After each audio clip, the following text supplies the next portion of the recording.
The text message glowed on the screen like a neon sign in the darkness of Natalie's bedroom.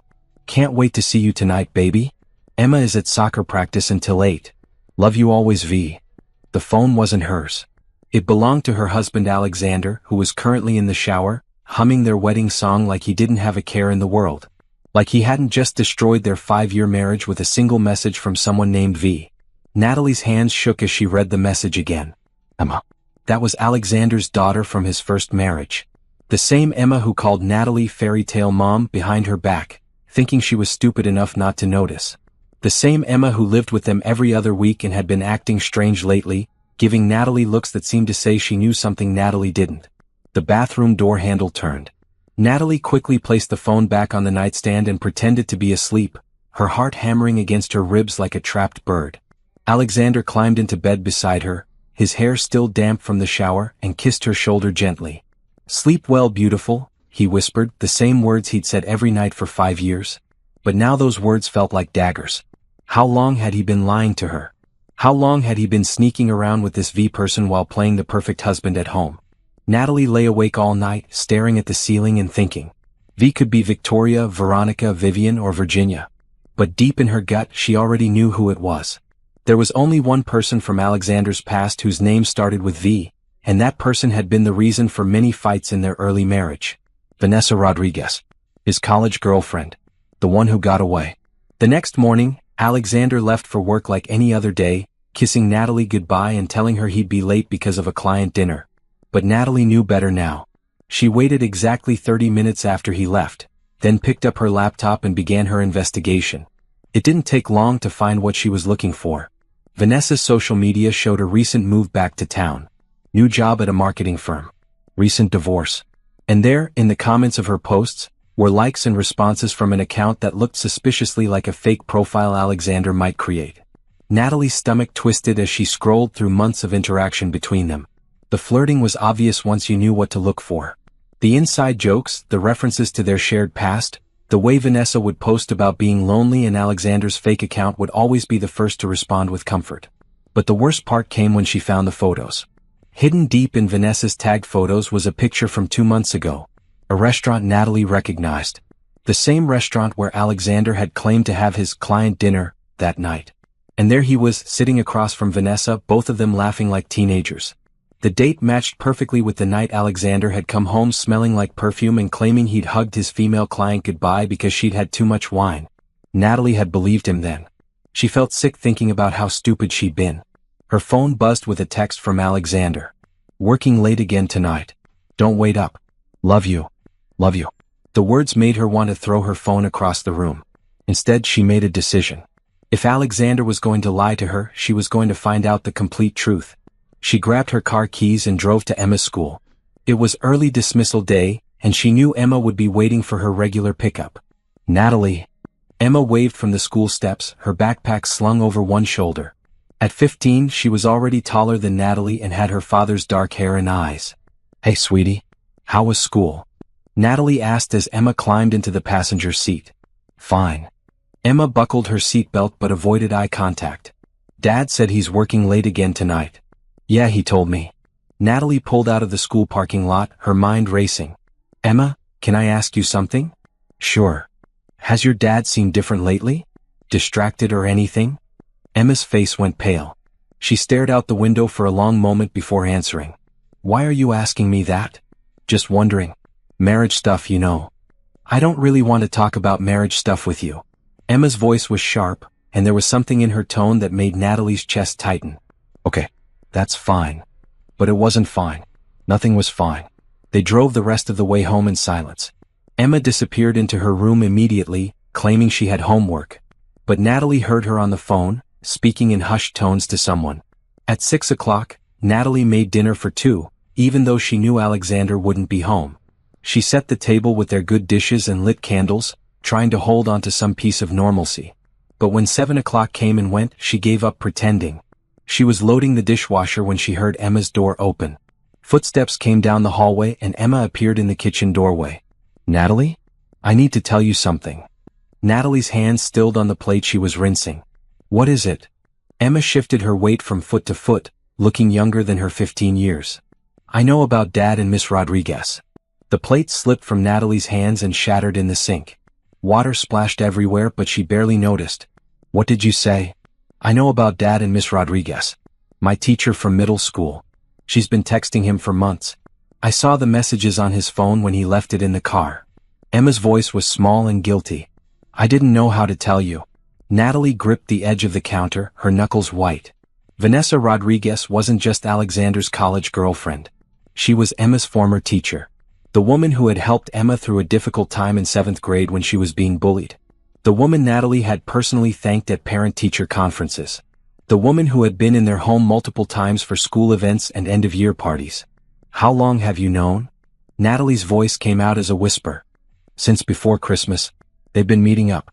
Dad told me not to tell you because it would hurt your feelings, and that adults sometimes need to work through complicated things. Emma started crying. But I felt so bad keeping it secret. And she keeps asking me questions about you when I see her around town.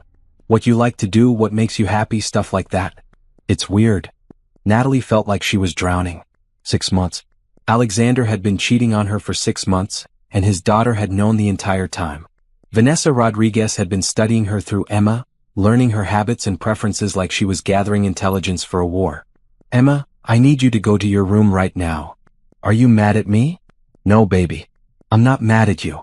I just need some time to think. Emma nodded and hurried back to her room. Natalie heard the door close softly, and then she was alone with the truth that was bigger and uglier than she had imagined. She walked to the living room and sat on the couch she and Alexander had picked out together 3 years ago. Everything in this house had been chosen together. Every piece of furniture, every paint color, every picture on the walls. They had built this life as a team. But Alexander had been tearing it down behind her back for months. Her phone buzzed with another text from him. Client dinner running really late. Might just stay at the office tonight. Sleep tight, baby. Natalie stared at the message until the words blurred together. Then she did something that surprised even her. She took a screenshot of the text, opened a new document on her laptop, and started typing. She was going to document everything. Every lie, every late night, every suspicious phone call. If Alexander wanted to destroy their marriage, fine. But she wasn't going to let him destroy her in the process. By the time she finished documenting everything she could remember from the past 6 months, it was nearly midnight. Her phone showed no new messages from Alexander. No goodnight text. No checking to see if she made it to bed safely. For the first time in 5 years, Natalie fell asleep on the couch alone, clutching her laptop like a shield. And for the first time in months, she slept soundly because at least now she knew the truth. Even if the truth was going to destroy everything she thought she knew about her life. Natalie woke up on the couch at 5 in the morning with a crick in her neck and her laptop still balanced on her chest. The house was quiet, which meant Alexander hadn't come home at all. She checked her phone. No messages. For a moment she considered calling him. Demanding to know where he was, who he was with, and when he planned to come home to his wife. But then she remembered Emma's tear-stained face from the night before, and her anger hardened into something colder and more determined. Instead of calling, she got dressed and drove to Alexander's office building. His car was in the parking lot, which meant his story about staying at the office might actually be true. Or it meant he'd driven straight there from wherever he'd really spent the night. Either way, she was going to confront him on his turf, where he couldn't run away or make excuses. She took the elevator to the 15th floor and walked through the glass doors of Morrison & Associates, the law firm where Alexander worked as a partner. The receptionist, a young woman named Kelly, looked surprised to see her. Mrs. Morrison. You're here early. Mr. Morrison isn't in yet. Natalie smiled sweetly. That's strange. His car is in the parking lot. Kelly's face went pink. Oh, maybe he came in through the other entrance? Let me call his office. But before Kelly could pick up the phone, Alexander appeared in the hallway leading from the back offices. His hair was messy, his shirt was wrinkled, and he looked like he'd slept in his clothes. Which he probably had. Natalie? What are you doing here? His voice was too loud, too surprised. I came to bring you coffee. She held up the travel mug she'd grabbed from her car. Since you worked so late last night. Alexander's eyes darted to Kelly, who was trying very hard to look busy with her computer. That's sweet, honey, but you didn't need to do that. I wanted to.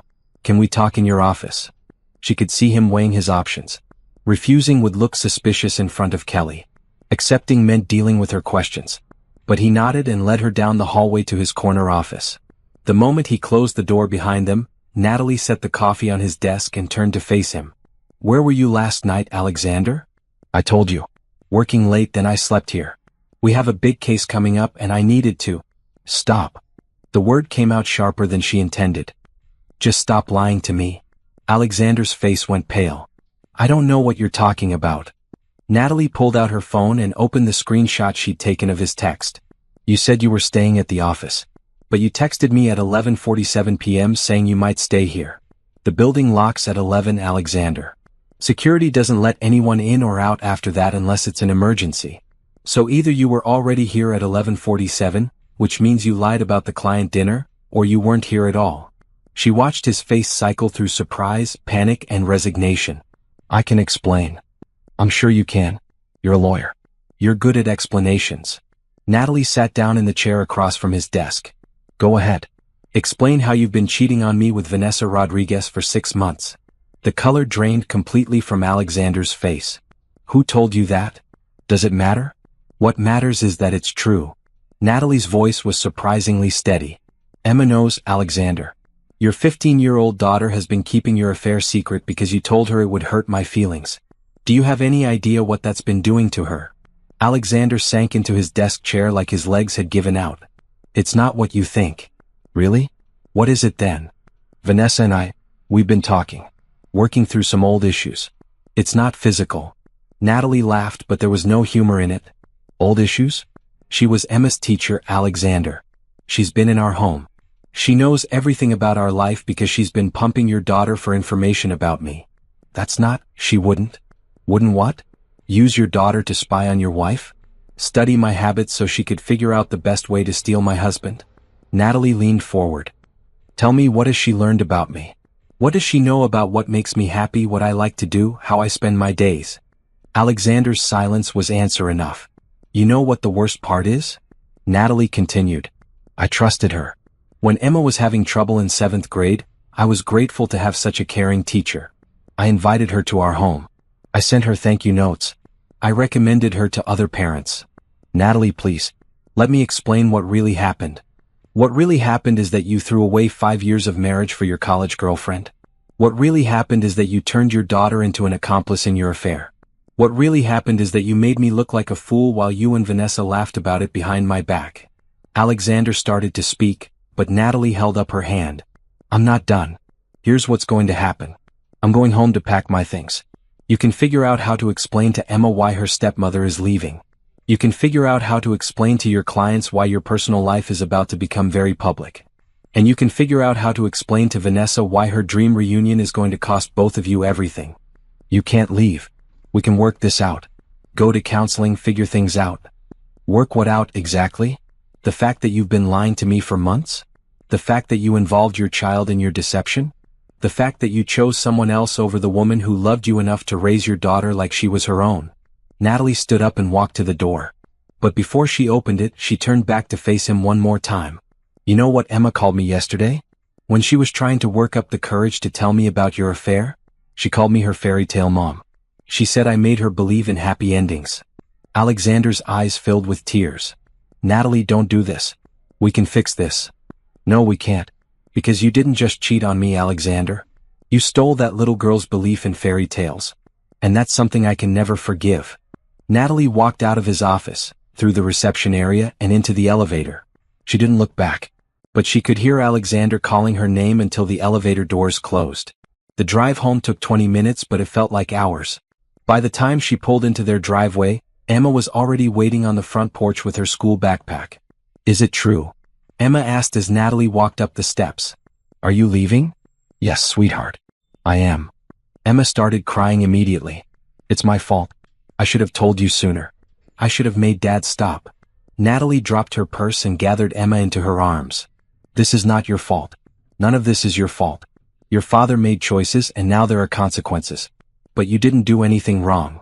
But if I had told you earlier, maybe you could have stopped him. Maybe you could have made him choose you instead. Emma, listen to me.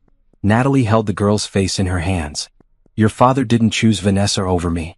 He chose deception over honesty. He chose selfishness over family. He chose easy over right. That's not about me not being good enough. That's about him not being the man I thought he was. Are you ever coming back? The question broke Natalie's heart. I don't know, baby. I really don't know. Can I come with you? You know you can't. Your place is here with your dad. But Emma, I want you to remember something. What happened between your father and me doesn't change how I feel about you. You will always be my daughter in every way that matters. Emma cried harder. But what if I never see you again? You will. I promise you will. Maybe not right away, but someday. And when you do, I want you to be proud of the woman you've become. I want you to be strong and honest and brave. Can you do that for me? Emma nodded through her tears. Natalie kissed the top of her head and then went inside to pack. She moved quickly and efficiently, taking only what she absolutely needed. Clothes, important documents, her laptop, and the few pieces of jewelry that had belonged to her mother. Everything else could stay. The furniture, the dishes, the pictures, the life she'd built with Alexander. All of it could stay and rot for all she cared. As she was loading the last suitcase into her car, Alexander pulled into the driveway. He got out of his car slowly, like he was walking to his own execution. Natalie, please. Don't do this. We can work it out. No, we can't. I'll end it with Vanessa. I'll never speak to her again. We can go to counseling. We can take a trip. We can do whatever you want. Natalie closed her car door and turned to face him. Alexander, what you want is for me to pretend this never happened. You want me to swallow my pride and my pain and go back to being your happy little wife while you figure out how to be more careful next time. That's not true. Isn't it?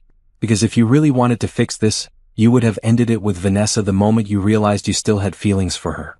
You would have come to me and said, Natalie, I'm struggling with something and I need help. But instead, you chose to sneak around behind my back for months while using our daughter as your accomplice. Emma's not our daughter. She's my daughter. The words hit Natalie like a physical blow. She actually took a step backward. Excuse me? Alexander realized what he'd said and immediately tried to backtrack. I didn't mean it like that. I just meant. No, you meant it exactly like that. Emma's your daughter, and I'm just the woman who happened to be married to you when you needed someone to help raise her. Natalie, that's not. That's exactly what you think. And you know what? You're right. Emma is your daughter. This is your house. This is your life. And I was just borrowing it for a while. Natalie got into her car and started the engine. Alexander stepped toward the car, but she rolled down the window. Tell Emma I love her. Tell her that none of this changes how proud I am to have been her fairy tale mom, even if it was just for a little while.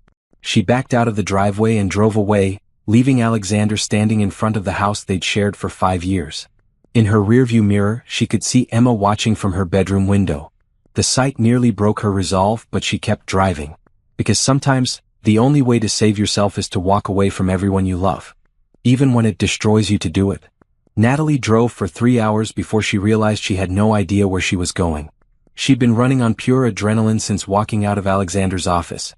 But now, sitting in a gas station parking lot in a town she didn't recognize, the reality of her situation hit her like a brick wall. She had left her marriage, her home, and the only family she'd known for 5 years. She had no plan, no destination, and no idea what came next.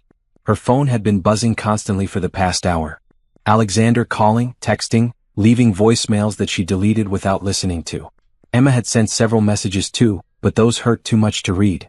Natalie turned off her phone and went inside the gas station to buy coffee and figure out her next move. The attendant was a woman about her age with kind eyes and a name tag that read, Susan. You look like you could use more than coffee, honey, Susan said as Natalie approached the counter. You okay? Just driving through, Natalie replied, though something in Susan's voice made her want to tell the truth. Well, if you're looking for a place to stay, there's a nice hotel about 20 miles north. Clean, quiet, good restaurant next door. I send a lot of folks there. 20 miles north. It sounded as good as anywhere else. Thank you, Natalie said. I think I'll head that way. The hotel was exactly as Susan had described. Clean, quiet, and anonymous. Natalie checked in under her maiden name and paid cash for 3 nights, though she had no idea if she'd stay that long or leave in the morning.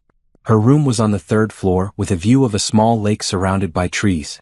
It was peaceful in a way that her life hadn't been for months, maybe years. She sat on the bed and turned her phone back on. 17 missed calls from Alexander. 23 text messages. 6 voicemails. She deleted them all without reading or listening to any of them. Then she opened her laptop and began to research. If she was going to disappear from her old life, she needed to build a new one. And she needed to do it fast, before her anger faded and her loneliness convinced her to go back to a marriage that had been broken for months. By the end of the first day, she had opened a new bank account online, transferred half of their joint savings into it, and started looking at apartments in cities where she had no connections. Places where Alexander would never think to look for her. By the end of the second day, she had found a furnished apartment in Portland, Oregon, and submitted an application with first month's rent and a security deposit. She'd also started researching business opportunities in the area. By the end of the third day, she had a plan. Natalie Morrison was disappearing forever. In her place would be Natalie Hayes, a marketing consultant starting fresh in a new city with a new business and a new life. She drove to Portland over the next 2 days, taking her time and staying in small hotels along the way. Each mile between her and her old life felt like a weight lifting off her shoulders. The apartment was perfect. Small but bright, with large windows and hardwood floors. It was in a building full of young professionals and graduate students, people who were too busy building their own lives to ask too many questions about hers. She spent the first week buying basic furniture and setting up her new home office. She decided to start a boutique marketing firm specializing in helping small businesses develop their online presence. It was work she could do from anywhere with clients she could acquire remotely. More importantly, it was work that would let her use all the skills she developed over the years while building something that belonged entirely to her. The second week, she started reaching out to potential clients. She'd always been good at marketing and social media, but as Alexander's wife, her contributions had often been overlooked or minimized. Now she was free to be as ambitious and creative as she wanted. Her first client was a small bakery that needed help with their Instagram presence. The owner, Maria, was a woman in her 60s who had been struggling to compete with chain stores in her area. "I don't understand all this internet stuff," Maria confessed during their first meeting. "But my granddaughter says I need to be on social media if I want to stay in business." Natalie spent the afternoon at the bakery, taking photos of Maria's beautiful pastries and learning about her family recipes that had been passed down for generations. By the end of the week, she'd created a social media strategy that showcased not just the food, but the story behind it. Within a month, Maria's business had doubled. Word spread to other small business owners in the area, and suddenly Natalie had more work than she could handle. She hired her first employee in month 3. Sarah was a recent college graduate with a degree in communications and a talent for content creation. Together, they started taking on bigger clients and more complex projects. By month 6, Hayes Marketing Solutions had 12 employees and an office space in one of Portland's trendy downtown neighborhoods. They were booked solid for the next 4 months and had a waiting list of potential clients. Natalie had done more than disappear from her old life. She had built something bigger and better than anything she'd ever imagined for herself. But success came with visibility, and visibility came with risks. She was featured in a local business magazine as one of Portland's rising stars under 35. The article included a photo and detailed information about her company's rapid growth. She was invited to speak at marketing conferences and networking events. Her expertise was sought after by other entrepreneurs and business leaders. And she was happy. Genuinely, completely happy for the first time in years. She'd made friends with other business owners in her building. She'd started dating a professor from the local university, a kind man named Ryan who made her laugh and respected her ambition. She'd built a life that was entirely her own, free from the complications and compromises that had defined her marriage. But late at night, when she was alone in her apartment, she sometimes thought about Emma. Wondered how she was doing in high school, whether she was happy, whether she ever thought about her fairy tale mom who had disappeared without a trace. Those were the hardest moments. When her success felt hollow because it came at the cost of losing the daughter she'd loved as her own. She'd kept her promise to Emma in the only way she knew how. She'd become strong and honest and brave. She'd built something to be proud of.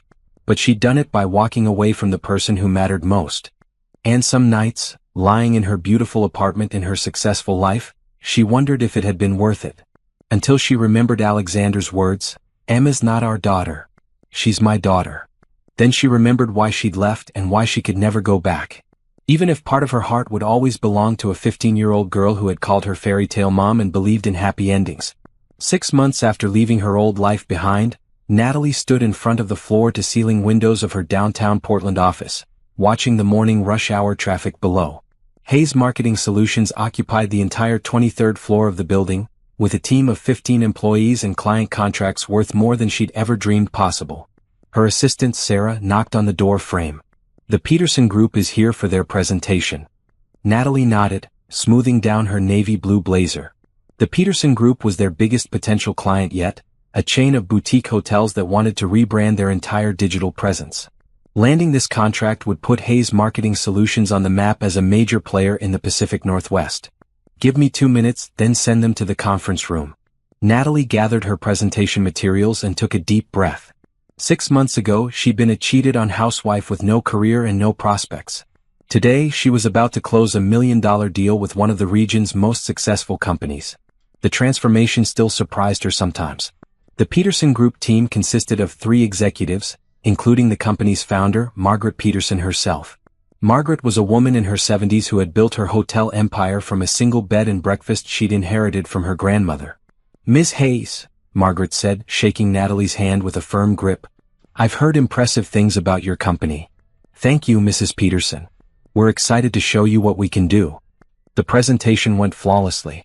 Natalie and her team had spent weeks researching the Peterson Group's target demographic, analyzing their competitors, and developing a comprehensive strategy that would position their hotels as the premier choice for discerning travelers. "This is exactly what we need," Margaret said when the presentation concluded. "You understand our brand better than some of the agencies we've worked with for years." They shook hands on the deal right there in the conference room.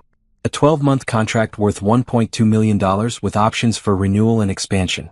After the Peterson Group team left, Natalie's employees gathered in the main office space for an impromptu celebration. Someone had brought champagne, and Sarah had ordered lunch from everyone's favorite Thai restaurant. "Speech," called out Marcus, their lead graphic designer. "Come on, boss. This is huge." Natalie climbed onto a chair so everyone could see her. Looking out at the faces of the team she'd built from nothing, she felt a surge of pride and gratitude that nearly overwhelmed her. 6 months ago, Hayes Marketing Solutions was just an idea and a dream, she began. Today we're closing deals with some of the biggest companies in the region. But this success isn't mine alone. Every single person in this room contributed to making this happen. The team cheered and raised their glasses. "I want you all to know that this is just the beginning. We're going to keep growing, keep pushing boundaries, and keep proving that a small company with big ideas can compete with anyone." As the celebration continued around her, Natalie stepped back into her office to process what had just happened. She'd built this company from nothing, and now it was successful beyond her wildest dreams. Her phone buzzed with a text from Ryan, the professor she'd been dating for the past 2 months. "Heard about the Peterson deal through the business grapevine. Congratulations. Dinner tonight to celebrate?" She smiled and texted back, "Absolutely. Pick me up at 7? Ryan was everything Alexander hadn't been. He was supportive of her career, proud of her success, and honest about his feelings. They'd met at a networking event, where he'd been genuinely interested in her work rather than trying to impress her with his own accomplishments. At 7 o'clock sharp, Ryan appeared in her office doorway with a bouquet of flowers and a bottle of champagne. "For the most successful woman I know," he said, kissing her cheek. They went to her favorite restaurant, a small Italian place where the owner knew them by name. Over dinner, Ryan listened with genuine interest as she told him about the presentation and the deal. "You know what I love most about your success?" he said as they shared dessert. "What's that? You built it entirely on your own terms. You didn't compromise who you are or what you believe in. You just found a way to be the best version of yourself." His words hit her unexpectedly hard. For so many years, she'd been trying to be the best version of what Alexander wanted her to be. The perfect wife, the perfect stepmother, the perfect supporter of his career and dreams. She'd never realized how exhausting it was until she stopped doing it. "Thank you," she said quietly. "That means more to me than you know." Later that night, as Ryan walked her to her apartment door, he stopped and turned to face her. "Natalie, I need to tell you something." Her stomach clenched. In her experience, conversations that started with those words never ended well. "What is it?" "I'm falling in love with you," he said simply. "I know it's only been 2 months and I know you're not looking for anything serious right now. But I needed you to know." She stared at him, unable to speak for a moment. When was the last time someone had told her they loved her and it had felt like a gift instead of a burden? "I'm scared," she admitted. "Of what?" "Of trusting someone again. Of letting someone close enough to hurt me." Ryan nodded. "I understand. But Natalie, whoever hurt you before, they were an idiot. And they lost something precious when they lost you." He kissed her gently and left her standing in the hallway, her heart racing and her mind spinning. Inside her apartment, she poured herself a glass of wine and sat on her couch, looking out at the city lights. Her phone sat silent on the coffee table. For the first time in months, she found herself wondering what Alexander and Emma were doing. Were they happy? Had Alexander married Vanessa? Was Emma adjusting to having her former teacher as a stepmother? The questions hurt, but not as much as they used to. Time and success had dulled the sharp edges of her pain, leaving behind something more like curiosity than anguish. She picked up her laptop and, for the first time since leaving, searched for news about her former life. What she found surprised her. Alexander's law firm had lost several major clients in recent months. There were rumors about his personal life affecting his professional reputation. One article mentioned a messy divorce that had created conflicts of interest with several cases. Emma had made the honor roll at her high school. Her picture was in the local newspaper, smiling at an academic awards ceremony. She looked older, more mature, but there was something in her eyes that seemed sad. There was no mention of Alexander remarrying. No social media posts about Vanessa. No evidence that the great love affair that had destroyed her marriage had led to anything lasting. Natalie closed the laptop and finished her wine. Whatever was happening in her old life, it was no longer her concern. She had built something new and beautiful from the ashes of what Alexander had destroyed.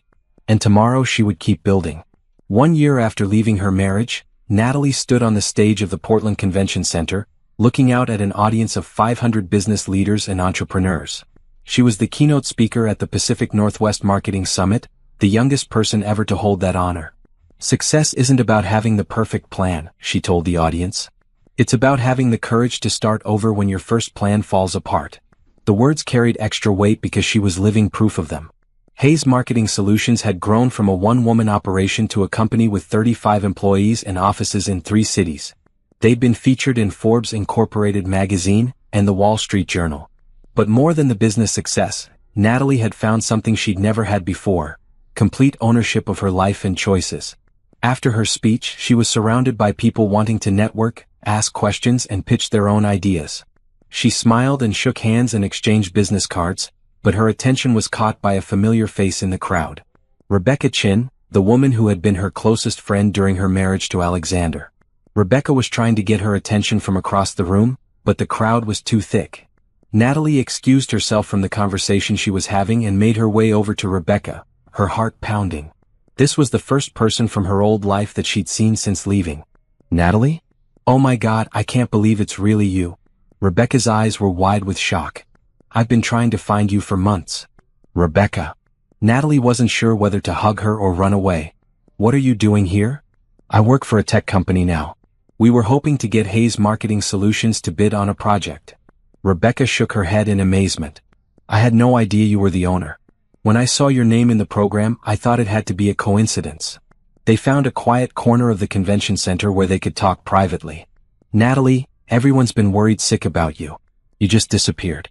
Alexander had private investigators looking for you. Emma was devastated. The mention of Emma's name hit Natalie like a physical blow, but she kept her expression neutral. I needed to start fresh. But why didn't you tell anyone where you were going?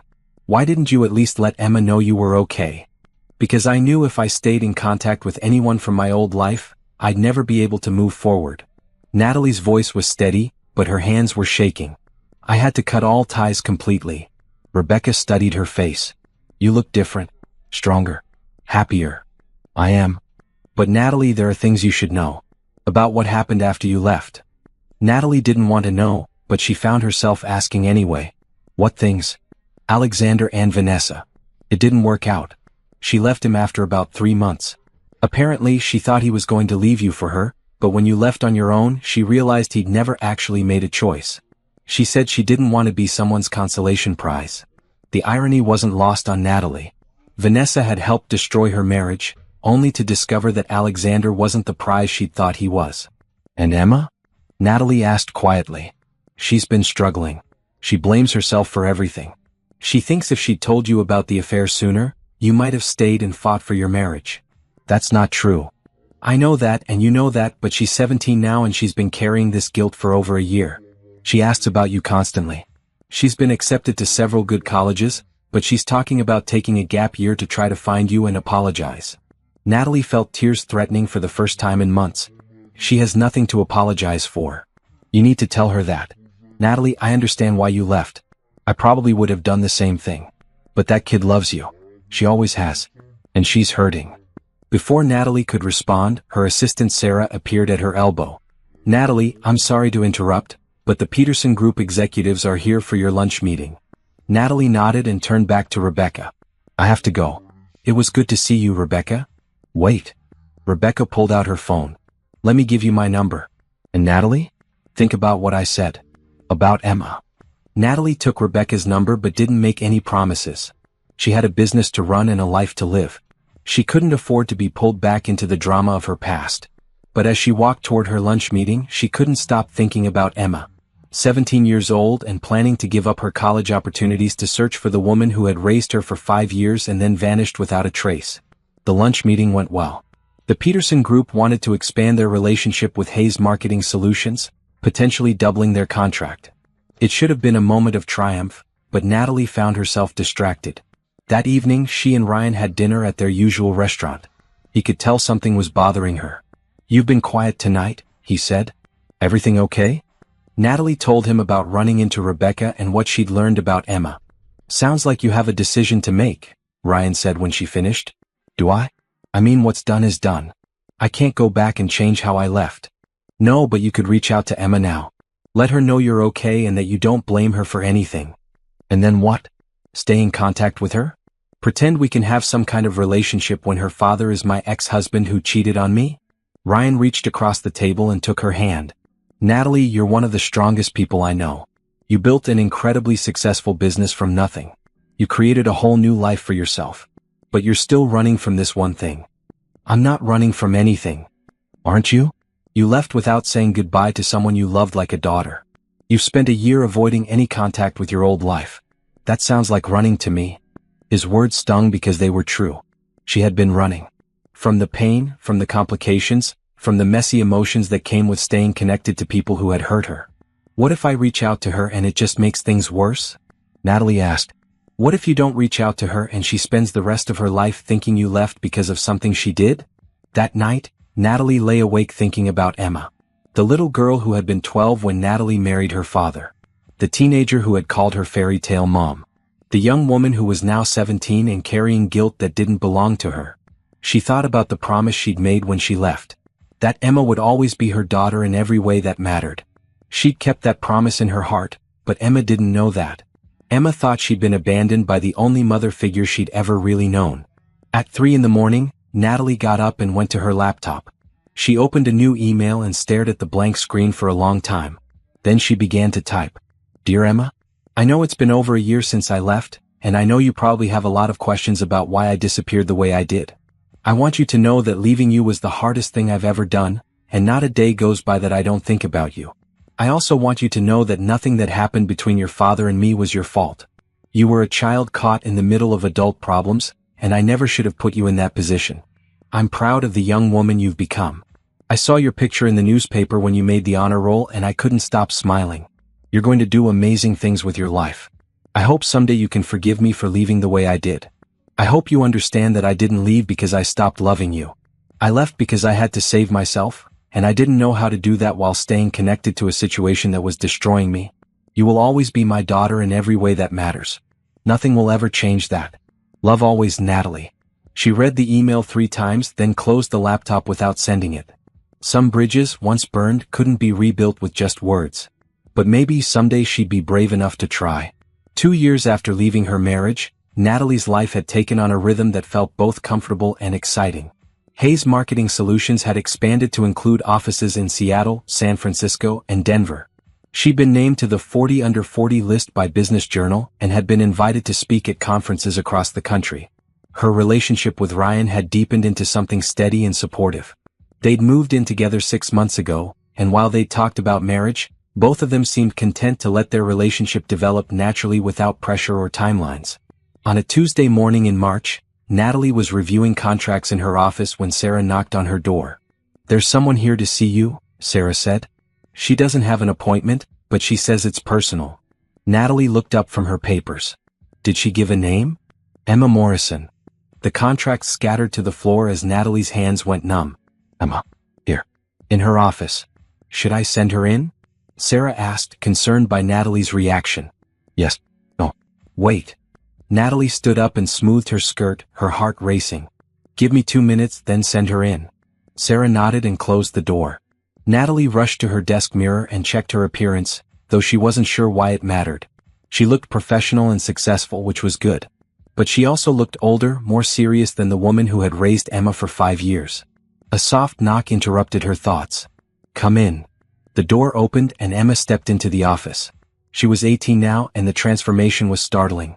The awkward teenager Natalie remembered had grown into a poised young woman with her father's dark hair and eyes, but with a confidence and strength that seemed entirely her own. Hello, Natalie. Emma. Natalie's voice came out as a whisper. How did you find me? Google. Emma smiled, and for a moment she looked exactly like the little girl who used to help Natalie bake cookies on Sunday afternoons. You're kind of famous now. Forbes Incorporated magazine, keynote speeches. I've been following your career. Following my career? I've read every article, watched every interview. I'm proud of you. Emma's eyes filled with tears. I always knew you were special, but I don't think I realized how special until I saw what you built after you left us. Natalie gestured to the chairs in front of her desk. Please sit down. Can I get you anything? Coffee, water? I'm fine. Emma sat down but perched on the edge of the chair like she might bolt at any moment. I know I should have called first, but I was afraid you wouldn't see me. Emma, of course I would see you. Natalie stopped herself before she said, my daughter? But Emma seemed to understand anyway. I'm graduating from high school in 2 months, Emma said. I got accepted to Northwestern with a full scholarship. I'm going to study business and marketing. That's wonderful. I'm so proud of you. I want to be like you. I want to build something from nothing the way you did. Emma's voice was steady, but her hands were shaking. But before I can move forward with my life, I need to apologize to you. Emma, you don't need to. Yes, I do. Emma interrupted. I've been carrying this guilt for 2 years. I should have told you about Dad and Miss Rodriguez right away. I should have protected you instead of protecting him. I was a coward, and because of that, you got hurt worse than you had to. Natalie felt tears spilling down her cheeks. Oh, sweetheart. You were not a coward. You were a child in an impossible situation. Your father put you in the middle of adult problems, and that was wrong of him. But if I had told you sooner, if you had told me sooner, I would have confronted your father sooner, and he would have made better excuses, and I probably would have believed him for a while longer. Natalie leaned forward. Emma, your father's affair wasn't your fault. My leaving wasn't your fault. None of it was your fault. Emma started crying then, the kind of deep, sobbing tears that come from carrying pain for too long. Natalie came around her desk and pulled Emma into her arms, holding her the way she used to when Emma was small and had nightmares. I missed you so much, Emma cried. I missed you every single day. I missed you too, baby. I missed you too. They held each other for a long time, and Natalie felt pieces of her heart that she'd thought were permanently broken starting to heal. When Emma finally pulled away, she wiped her eyes and tried to compose herself. I have something else to tell you, she said. About Dad. Natalie tensed. What about him? He's been struggling since you left. His law practice is in trouble. He lost a lot of clients because of the scandal with Miss Rodriguez. He's been drinking too much. Emma paused, searching for the right words. He's not the same person he was when you were married to him. I'm sorry to hear that. Are you? Really? The question caught Natalie off guard. Was she sorry? Or was she satisfied that Alexander was facing consequences for his choices? I'm sorry that he's struggling, she said finally. I'm sorry that his choices hurt him in the end. But I'm not sorry that I left, and I'm not sorry that I built a life without him. Emma nodded. I understand. And I don't want you to think I'm here to ask you to come back or anything like that. I know that's not possible. Then why are you here? Because I wanted you to know that I don't blame you for leaving. I understand why you had to go. And I wanted you to know that you saved me. Saved you? From believing that love means accepting lies and betrayal. From thinking that marriage means losing yourself to make someone else happy. Emma's voice was strong and clear. You showed me what it looks like to value yourself enough to walk away from people who don't treat you right. You showed me what it looks like to build something beautiful from the worst moment of your life. Natalie was crying again, but this time they were tears of pride and joy. You're going to be amazing at Northwestern, she said. You're going to change the world. I hope so. I want to build something like this someday. Emma gestured around the office. Something that's entirely mine. They talked for another hour, catching up on 2 years of missed conversations. Emma told her about school, her friends, her college plans. Natalie told her about building the business, about Ryan, about the life she'd created in Portland. When it was time for Emma to leave, they exchanged phone numbers and email addresses. "Can I stay in touch?" Emma asked. "I know it might be complicated because of Dad, but I'd like to be part of your life again if you'll let me." "I'd like that very much." Emma hugged her goodbye, and Natalie watched from her office window as the young woman walked down the street, her shoulders straight and her head held high. That evening, Natalie told Ryan about Emma's visit. "How do you feel about reconnecting with her?" he asked. "Scared, happy, proud, heartbroken, all at the same time." "Sounds about right for a complicated family situation." "She's not technically my family anymore," Natalie said. "Isn't she? Blood doesn't make a family, Natalie. Love does. And it's pretty clear that you two love each other." That night, Natalie couldn't sleep. She kept thinking about Emma, about the confident young woman she'd become, about the conversation they'd had. At midnight, her phone buzzed with a text from Emma. "Thank you for seeing me today. Thank you for not hating me. Thank you for showing me how to be strong. I love you, Mom." Natalie stared at the word Mom until it blurred through her tears. She'd lost a marriage, a home, and a life she'd thought was perfect. But she'd gained something more valuable, the knowledge that she could survive anything, build anything, become anything she decided to be. And now she had her daughter back. Not the way she'd expected, not in the family structure she'd originally planned, but in a way that was honest and real and based on choice rather than obligation. She texted back, "I love you too, Emma. I'm so proud of the woman you've become." Then she turned off her phone and went to sleep, feeling more complete than she had in 2 years. 3 months after Emma's visit, Natalie was in her office reviewing quarterly reports when Sarah knocked on her door with an expression of barely contained excitement. "You need to see this," Sarah said, practically bouncing on her toes. She handed Natalie a tablet with a news article pulled up. The headline read, "Morrison and Associates Law Firm Faces Federal Investigation for Client Fund Mismanagement." Natalie's stomach clenched as she read the article. Alexander's law firm was being investigated for mishandling client funds. Several former clients had filed complaints claiming that money held in trust had been used for other purposes without their knowledge or consent.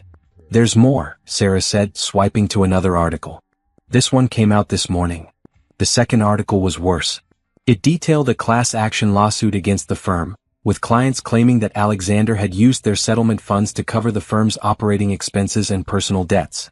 The article mentioned that the firm was likely to face criminal charges, not just civil penalties. "Sarah, why are you showing me this?" "Because Morrison and Associates was trying to poach 3 of our biggest clients last month. Remember? They were offering cut-rate prices and promising faster results." Sarah's eyes were bright with what looked like vindication. Apparently, they were desperate for cash. Natalie set down the tablet and stared out her office window. She felt no satisfaction in reading about Alexander's downfall. If anything, she felt sorry for him, and worried about Emma. "Get me Emma Morrison on the phone," she told Sarah. Emma answered on the second ring. "Natalie? Is everything okay? I just saw the news about your father's firm. How are you holding up?" There was a long pause. "I was wondering if you'd see that." "I'm okay." "Well, as okay as I can be considering my father might go to prison." "Emma, where are you right now?" "I'm at school. Northwestern. I'm supposed to be in economics, but I've been hiding in the library since the story broke this morning. Reporters called my dorm room. Do you need anything? Money, a place to stay, legal help?" "Actually, I was hoping I could ask you for advice." "About Dad." Natalie's heart clenched. "What about him?" "He called me last night. He's been drinking and he was crying and he kept saying he was sorry. He said he ruined everything and that he wished he could go back and choose differently." "Choose differently about what?" "About you. About Miss Rodriguez. About the money stuff. He said losing you was the beginning of everything falling apart, and now he's lost everything else too." Natalie closed her eyes. She'd wondered if this day would come. The day when Alexander's choices caught up with him completely. "Emma, your father made a series of bad decisions. The affair was just the first one. He could have chosen to end it and work on our marriage. Instead, he chose to lie and sneak around. He could have chosen to face his business problems honestly. Instead, he chose to steal from his clients." "I know. But Natalie, he's talking about hurting himself. I'm scared." The words hit Natalie like a physical blow. Whatever Alexander had done to her, whatever pain he'd caused, she didn't want him to hurt himself. And she couldn't bear the thought of Emma losing her father, especially not like that. Have you talked to anyone else about this? A counselor, another family member? There isn't anyone else. Dad's parents are dead. His brother lives in Japan. And I can't talk to my mom because she's never been part of my life. Emma's voice broke. I know I don't have the right to ask you this, but I don't know who else to call. You have every right to ask me anything. I'm your mom in every way that matters, remember? Would you consider talking to him? I know it's a lot to ask after everything he did to you, but maybe if he heard your voice, if he knew you didn't hate him? Natalie felt like she was standing at the edge of a cliff. Everything in her wanted to say no. She'd worked so hard to build a life free from the complications of her past. She'd found peace and success and love. Why would she risk all of that by reopening old wounds? But then she thought about Emma, 18 years old and terrified that her father might harm himself. Emma, who had been caught in the middle of adult problems since she was 15. Give me his number, Natalie said. I'll call him. Really? You do that? For you, I'd do anything. Emma gave her Alexander's cell phone number and they hung up. Natalie stared at the number for a long time before dialing. Alexander answered on the fourth ring. Hello. His voice was rough and slurred. He'd been drinking just as Emma had said. Alexander, it's Natalie. There was a long silence. Then, Natalie? Is this really you? Yes, it's me. Emma called me. She's worried about you. She told you about the investigation? I saw it in the news. Alexander, what happened? How did things get so bad? I don't know. His voice was thick with tears. After you left, everything just started falling apart. I couldn't concentrate on work. I was drinking too much. I made stupid decisions with the business accounts. I thought I could fix it before anyone noticed, but you couldn't. No. And now I'm going to lose everything. My license, my practice, probably my freedom. Emma's going to be humiliated when all of this comes out. Emma's going to be fine. She's strong and smart and she has a full scholarship to Northwestern. She's going to build an amazing life for herself. She's strong because of you. You raised her to be strong. Natalie felt tears threatening. Alexander, I need you to listen to me.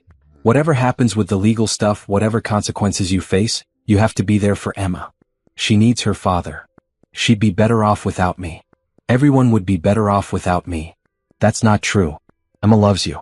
Despite everything that's happened, she loves you and she needs you in her life. I destroyed everything, Natalie. Our marriage, my career, my reputation. I took money from clients who trusted me. I'm going to prison. Maybe. But that doesn't mean your life is over. You can serve your time, make amends, and rebuild. People do it every day. How can you be so calm about this? I cheated on you. I hurt you. I turned Emma against you. Emma was never against me. She was a child trying to navigate an impossible situation. And yes, you hurt me. But Alexander, I'm not calling you to punish you or to gloat. I'm calling you because Emma is scared, and she needs her father to be strong enough to get through this. I don't know how to be strong anymore. Then learn. Get sober. Get help. Face whatever's coming with dignity. Show Emma that even when we make terrible mistakes, we can still choose to do better. There was a long pause. Why are you helping me? After everything I did to you? Because Emma asked me to. And because despite everything that happened between us, I don't want you to give up on your life. I'm so sorry, Natalie. For all of it. For the affair, for the lies, for the way I treated you. You deserved so much better. I know I did. That's why I left. That's why I built a new life. But Alexander, this conversation isn't about us. It's about Emma. She needs to know that her father is going to fight for his life, even if he's facing prison. Will you stay in touch with her? Even if I go to prison? I'm already in touch with her. She's my daughter, Alexander. She always will be. When they hung up, Natalie sat in her office for a long time, processing the conversation. She felt drained but also strangely at peace. She'd done what she could for Emma, and that was all that mattered. Her phone buzzed with a text from Emma. Thank you. Dad called me and he sounds different. Better. He said he's going to get help and face whatever comes. He said you reminded him that he still has reasons to live. Natalie smiled and texted back. He does have reasons to live. The most important one is you. That evening, she told Ryan about the conversation with Alexander. How do you feel about it? He asked. Sad for him. Proud of myself for being able to help without getting pulled back into his drama. Grateful that Emma has you and me in her life, because she's going to need support through whatever comes next. And how do you feel about Emma being part of our lives? Natalie looked at Ryan, this man who had supported her through building her business, who had never once expressed jealousy or resentment about her complicated past. I feel like our family is about to get a little more complicated, she said. Is that okay with you? Natalie, I fell in love with you partly because of how much you loved that girl. Having her in our lives isn't a complication. It's a blessing.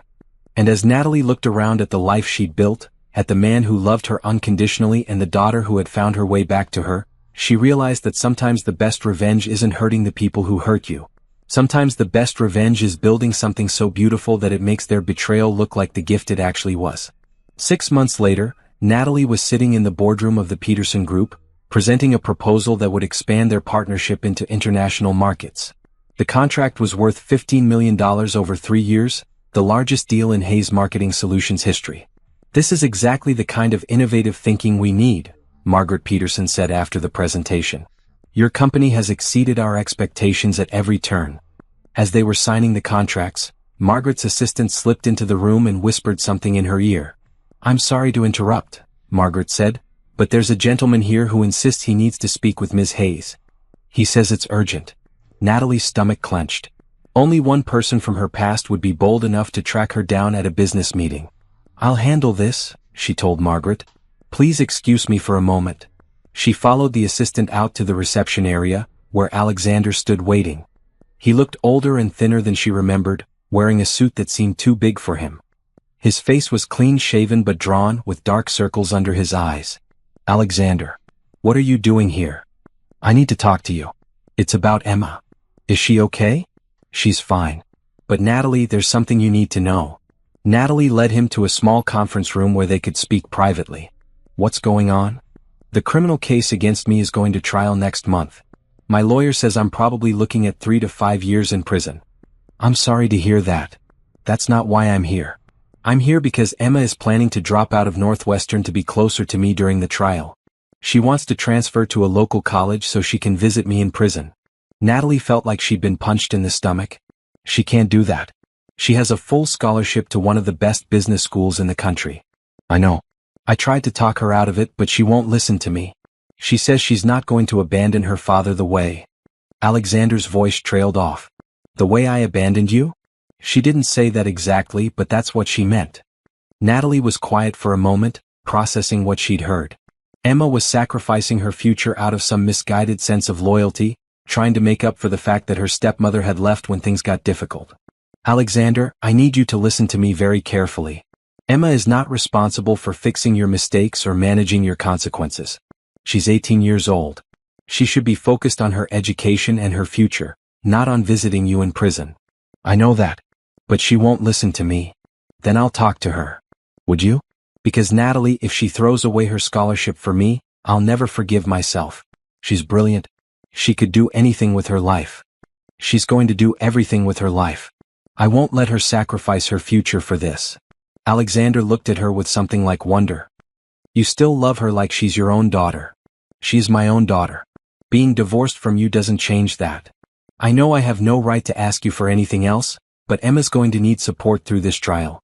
She's going to need someone to remind her that her father's choices don't define her. She'll have that support. From me and from Ryan. Ryan. The man I'm going to marry. Emma's going to be my maid of honor. Alexander's face went pale. You're getting married? We got engaged last month. Emma was the first person I called. Natalie stood up. Alexander, I have to get back to my meeting. But I'll talk to Emma about the college situation. Thank you. And Natalie? I'm happy for you. I hope he treats you the way you deserve to be treated. He does. That evening, Natalie called Emma from her hotel room.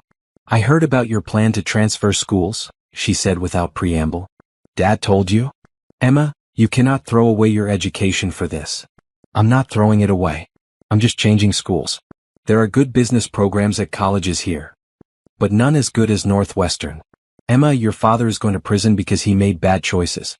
Don't let his bad choices derail your life too. I can't just abandon him. He has nobody else. You're not abandoning him by staying in school. You're honoring the sacrifice he made to give you a good education. What sacrifice? Emma, do you think your father started stealing from his clients because he was greedy? He started stealing because he was depressed and making poor decisions after our divorce. He was trying to keep his business afloat so he could continue paying for your private school, your college prep courses, your SAT tutoring. He was trying to maintain the lifestyle he thought you deserved. That's not my fault. No, it's not. But it shows how much your success means to him. If you throw away your scholarship to babysit him through a prison sentence, you're wasting the very thing he was trying to protect. Emma was quiet for a long time. I just feel so guilty. Everyone I love ends up getting hurt. That's not true. I didn't get hurt because you loved me. I got hurt because your father made bad choices. And your father didn't get hurt because you loved him. He got hurt because he made bad choices. But if I hadn't kept his secret about the affair... Emma, stop. You were 15 years old. You were not responsible for managing your father's marriage or his business or his life. You are not responsible for fixing the problems that adults create. Then what am I supposed to do? Just go back to school and pretend none of this is happening? You're supposed to go back to school and build the life you want. You're supposed to study hard and make friends and fall in love and make mistakes and learn from them. You're supposed to be 18 years old. Will you be there for the trial? The question caught Natalie off guard. Do you want me to be there? Yes. I know it's a lot to ask, but I don't want to go through this alone. You won't be alone. I'll be there. Thank you. And Natalie? I'm sorry I even considered dropping out. You're right. I need to focus on my future. That's my girl. After they hung up, Natalie sat in her hotel room thinking about the conversation. In 2 weeks, she would be back in her old hometown for the first time since she'd left 3 years ago. She'd be sitting in a courtroom watching her ex-husband face the consequences of choices he'd made after their marriage ended. It felt like closing a circle she hadn't even known was still open. The courthouse was exactly as Natalie remembered it, though it seemed smaller somehow. She and Ryan sat in the back row of the gallery, watching as Alexander's criminal trial began. Emma sat in the front row, looking older than her 19 years in a navy blue dress and pearls. Alexander looked broken. 3 years of guilt and alcohol and poor decisions had aged him dramatically. When he turned to scan the courtroom, his eyes found Natalie's and held them for a moment. She saw surprise, gratitude, and something that might have been peace. The prosecution's case was straightforward. Alexander had systematically borrowed money from client trust accounts to cover business expenses and personal debts. When clients needed their funds, he'd taken money from other accounts to cover the withdrawals, creating a shell game that eventually collapsed. The total amount was nearly $2 million. Your Honor, the prosecutor said in his opening statement, this is not a case of a momentary lapse in judgment. This is a pattern of deliberate theft spanning 18 months. Mr. Morrison violated the most basic trust between attorney and client. Alexander's defense attorney tried to paint a picture of a man who had made poor decisions while struggling with depression and alcoholism following his divorce.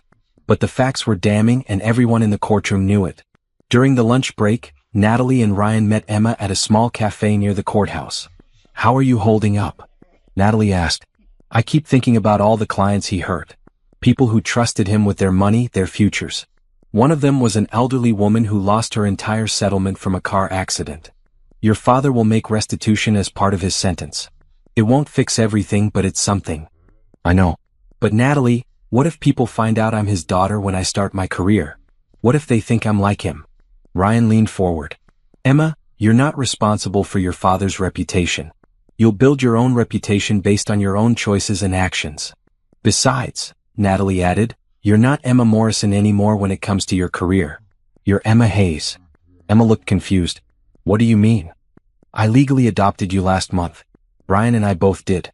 You're our daughter now, legally and officially. Emma's eyes filled with tears. You did that? Even though I'm an adult? Age doesn't matter. Family is family. Natalie reached across the table and took Emma's hand. Your last name is Hayes now if you want it to be. Your past is your past, but your future is entirely your own. Emma started crying right there in the cafe, and Natalie realized that this moment sitting in a restaurant during her ex-husband's criminal trial, comforting the daughter she'd chosen to love despite everything, was exactly where she was supposed to be. The trial lasted 3 days. Alexander pled guilty to all charges and threw himself on the mercy of the court. His attorney presented character witnesses and evidence of his recent sobriety and mental health treatment. When it came time for sentencing, the judge was not lenient. Mr. Morrison, you violated the trust of vulnerable clients who depended on you for their financial security. While I appreciate your recent efforts at rehabilitation, The damage you caused requires significant punishment. 4 years in federal prison. Full restitution to be paid over 15 years after his release. Alexander accepted the sentence with dignity. When court was dismissed, he was allowed a few minutes to speak with Emma before being taken into custody. Natalie watched from across the courtroom as father and daughter hugged goodbye. She saw Alexander say something to Emma that made her nod and smile through her tears. Then Alexander was led away in handcuffs and it was over. Outside the courthouse, Emma was surrounded by reporters. But she handled them with a poise that amazed Natalie. "My father made serious mistakes and he's paying the price for them," Emma told the cameras. "I love him but I don't condone his actions. I'm focused on my education and my future, and I hope the victims of his crimes can find some peace in knowing that justice has been served." Later, as they drove back to Portland, Emma asked what Alexander had said to her before he was taken away. "He said he was proud of the woman I've become, and that he was grateful I had you and Ryan to help me build my life. He said losing you was the biggest mistake he ever made, but at least something good came from it because it led to you raising me." Natalie felt tears threatening again. Despite everything, Alexander had found a way to end this chapter of their lives with grace and love for his daughter. "He also said something else," Emma continued. "He said to tell you that he hopes someday you can forgive him, not for his sake but for yours. He said carrying anger is like carrying poison." "I already forgave him," Natalie said quietly. "A long time ago. Not because he deserved it but because I deserved to be free of it." That evening, back in Portland, Natalie and Ryan and Emma sat on the deck of the house they now shared, watching the sunset over the mountains. "I have something to tell you both," Emma said. "I've decided to change my major." "To what?" Ryan asked. "I want a double major in business and criminal justice. I want to help people who've been victims of financial crimes. I want to build a practice that helps them recover their losses and rebuild their lives." Natalie smiled. "That sounds perfect. I also want to start a foundation for children whose parents are in prison, to help them with college expenses and emotional support." "What would you call it?" Ryan asked. Emma looked at Natalie. "The Fairy Tale Foundation. Because even when your world falls apart, you can still build a new fairy tale ending." Natalie started crying again, but this time they were tears of pure joy and pride. 3 years ago, she had walked away from a marriage, a home, and a life she thought was perfect. She'd lost everything she thought mattered. But in building something new from the ashes of her old life, she'd gained something more valuable than anything she'd lost. She'd gained herself. And she'd gained a family that was built on choice and love and honesty, rather than obligation and lies and compromise. As she sat there watching the sunset with her husband and daughter, Natalie realized that this was what a real fairy tale ending looked like. Not a woman rescued by a prince, but a woman who saved herself and then built something beautiful enough to save others too. 5 years after walking away from her marriage, Natalie stood in the ballroom of the Portland Hilton, accepting an award as Entrepreneur of the Year from the Pacific Northwest Business Association. Hayes Marketing Solutions now employed over 100 people across 6 offices, and the Fairy Tale Foundation, which Emma had founded with Natalie's help, had provided scholarships to over 300 children of incarcerated parents. "This award doesn't belong to me alone," Natalie said into the microphone, looking out at the audience of business leaders and colleagues. "It belongs to every person who has ever had to start over from nothing. It belongs to everyone who has chosen to build something beautiful from the worst moment of their life." In the audience, Ryan beamed with pride from their table. Next to him sat Emma, now 23 and a recent graduate of Northwestern with offers from 3 top law firms. She'd chosen to spend a gap year working with the foundation before starting her legal career. Also at their table was Sarah, who had become Natalie's business partner and closest friend, and Rebecca Chin, who had reconnected with Natalie 3 years ago and was now Hayes Marketing Solutions Director of Client Relations. "5 years ago, I thought my life was over," Natalie continued. "I had lost everything I thought defined me. But I learned that sometimes the worst thing that happens to you is actually the best thing, because it forces you to discover who you really are when everything else is stripped away." The applause was thunderous. As Natalie left the stage, she was surrounded by people wanting to congratulate her, offer business cards, and share their own stories of starting over. But the person she most wanted to see was waiting by the exit. "Mom?" Emma threw her arms around Natalie. "I'm so proud of you. I'm proud of you too, sweetheart. Law school is going to be lucky to have you." "About that," Emma said, grinning, "I've decided to defer law school for another year.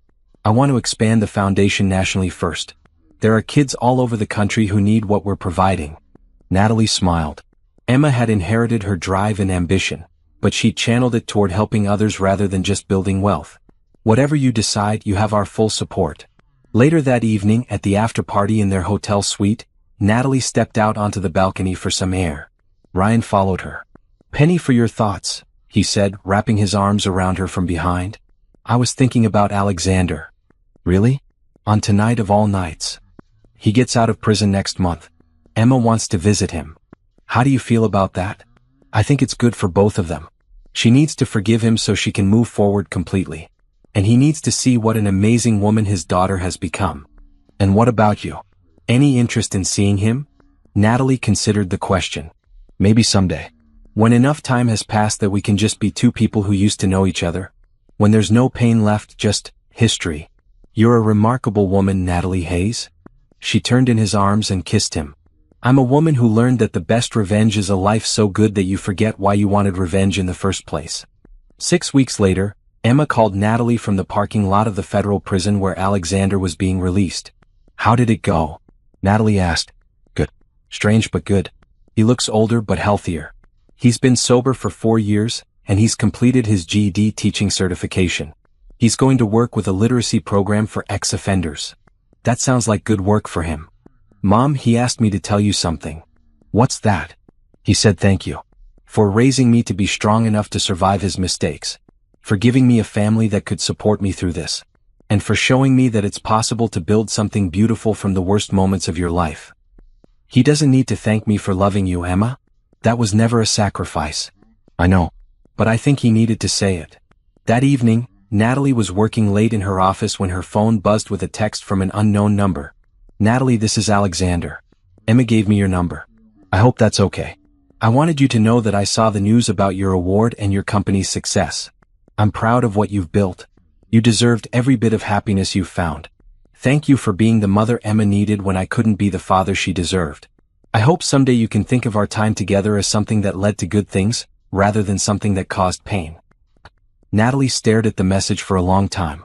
Then she typed back, "Alexander, I'm glad you're out and starting fresh. Emma tells me you're doing good work. I hope you can build a meaningful life for yourself. As for our marriage, I stopped seeing it as something that caused pain a long time ago. These days, I see it as something that led me to Emma and taught me who I really was. I wish you peace and happiness."